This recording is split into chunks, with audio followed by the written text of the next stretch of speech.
Jelang melawan Bayern Munich, Christoph Galtier, Paris Saint-Germain lagi lemah.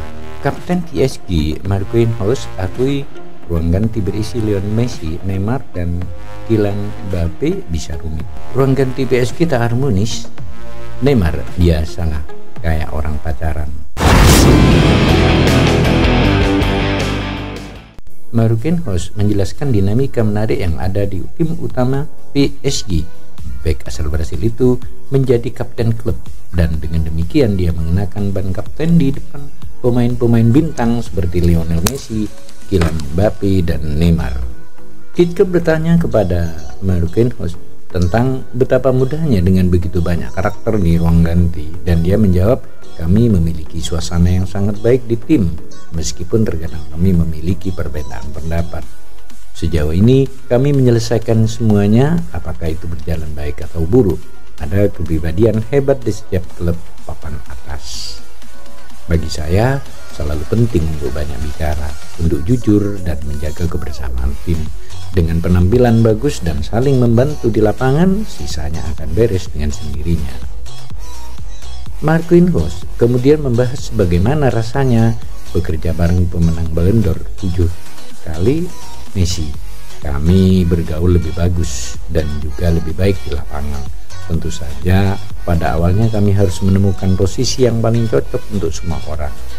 Paling baru-baru ini bersama Leo, tapi Anda bisa melihat dia sangat termotivasi setiap hari, baik dalam latihan atau selama pertandingan.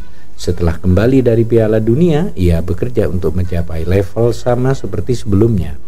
Baik itu Messi, Neymar, dan Mbappe, mereka adalah 3 pemain hebat yang ingin menang. Kami ingin mendapat manfaat dari itu." Messi menjalani awal yang lambat untuk karirnya di PSG setelah pindah dari Barcelona pada 2021. Tapi sudah unggul musim ini di bawah asuhan Christoph Galtier dan mengangkat Piala Dunia pada akhir 2022, mengalahkan rekan timnya Mbappe di final. Raksasa Liga 1 itu akan menghadapi Bayern Munich di babak 16 besar Liga Champions Rabu 15 Februari dini hari waktu Indonesia Barat. PSG akan menghadapi Bayern Munich pada 16 besar Liga Champions, dengan leg pertama bakal digelar di Paris des Princes Rabu 15 Februari dini hari waktu Indonesia Barat. Tetapi Galtier mengaku ketar-ketir dengan persiapan timnya, mengklaim Les Parisiens sedang lemah karena beberapa pemain penting diperkirakan tidak bisa tampil. "Saya khawatir tentang pertandingan pada Selasa melawan Bayern," ucap Galtier kepada wartawan. "Jika bukan saya, itu akan terjadi sesuatu yang serius. Kami akan melihat apakah beberapa dari mereka yang awalnya tidak bisa bermain akan bermain atau tidak. Kami punya tim yang sangat lemah dan kami khawatir.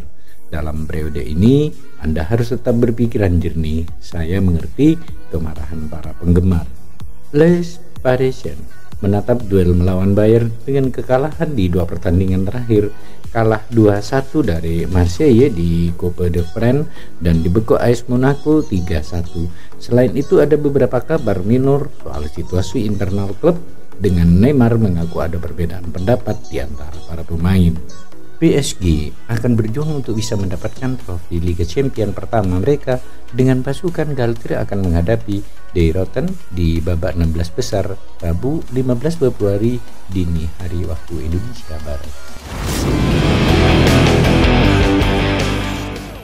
Neymar berbicara untuk pertama kalinya menyusul adanya dugaan mengenai ruang ganti PSG yang tak harmonis usai kalah dari AS Monaco. PSG dalam tren negatif selepas tersingkir dari babak 16 besar Coupe de France yang berlanjut kalah 3-1 dari Monaco di Liga 1 Sabtu kemarin. Bintang asal Brasil tersebut kembali tampil mengecewakan dan performnya memang belum kembali ke bentuk terbaik pasca Piala Dunia 2022. Isu ruang ganti tak harmonis dipicu oleh adu argumen antara Vitinha dan Hugo Ekitike selepas pertandingan lawan Monaco. Itu terjadi ada sedikit diskusi, kami tidak sependapat, kata Neymar dalam konferensi pers pasca laga. Itu terjadi pada kami setiap hari, tapi saya mencintai mereka semua, seperti dengan pacar saya. Sepak bola bukan hanya tentang cinta, bukan hanya tentang persahabatan. Ada respek, tapi yang terjadi cuma diskusi. Kami tidak terbiasa kalah. Ketika ada kekalahan, tentu saja itu mengganggu kami. Itu bagian dari proses perbaikan. Soal ruang ganti, kadang-kadang kebohongan muncul di media dan menyebar ke seluruh dunia. Desas-desus muncul pada saat-saat penting musim ini. Kami harus mencari tahu apa yang terjadi. Itu tidak normal untuk diceritakan. Ketika ada berita seperti itu, kami marah. Saya jamin ada banyak informasi yang salah, tapi ada juga yang benar. Pelatih PSG, Christophe Galtier, sependapat dengan Neymar dan mengatakan normal jika ada rasa frustasi setelah mengalami kekalahan. Namun segalanya sudah membaik. Ketika ada rasa frustasi itu harus diluapkan. Kata Galtier, saya telah memimpin dengan cara ini selama bertahun-tahun. Anda harus mendengarkan mereka, tapi mereka juga harus mendengarkan saya. Ada rasa frustasi yang menimbulkan kemarahan. Kami berbicara. Saya mendengarkan mereka. Saya harap mereka juga mendengarkan saya.